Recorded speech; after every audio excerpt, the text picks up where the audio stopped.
The idea behind Elengrad's tutorial level was to teach you all the basic mechanics organically, simply by walking, interacting with the game world and even completing a simple quest.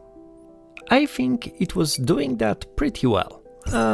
Maybe with the exception of the overly complex and long discussion of what a respawn point is. As it consisted of most of the game mechanics, I decided to simply re-implement it. This way I can easily show you the direction in which the game is heading. It starts pretty usual, by walking, jumping and using some of the fall-through platforms. Careful eyes may already notice some differences.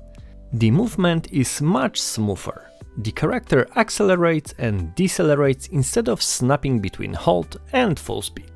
The jump height varies depending on how long you hold the jump button, and what makes me really excited, you can swim in the water rather than just moving on its surface.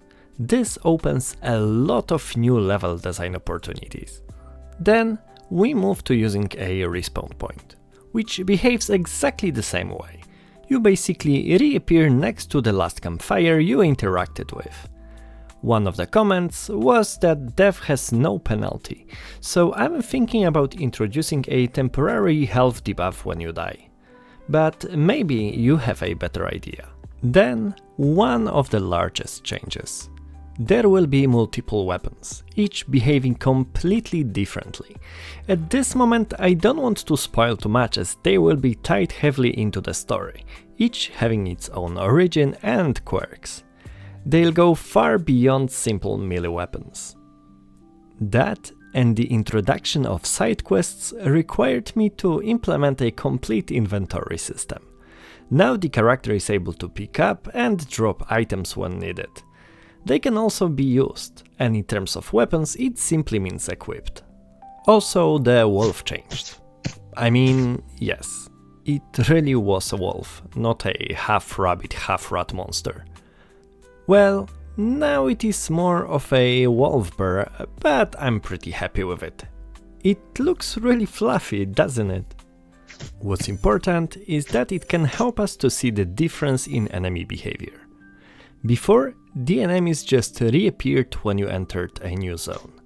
Now they will respawn after a certain time regardless in which zone you are. Of course, I will prevent them from spawning next to you. That would be just unfair.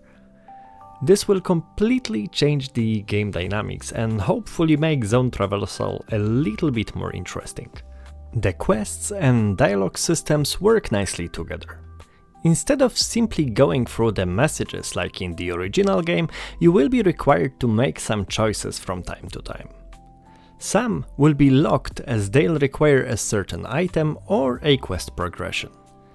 Some choices will be optional and will just allow you to get to know the story better, but some, as you will be warned at the very beginning of the game, will have quite significant consequences that you won't be able to take back. What's important, the mechanism to influence the world is already implemented.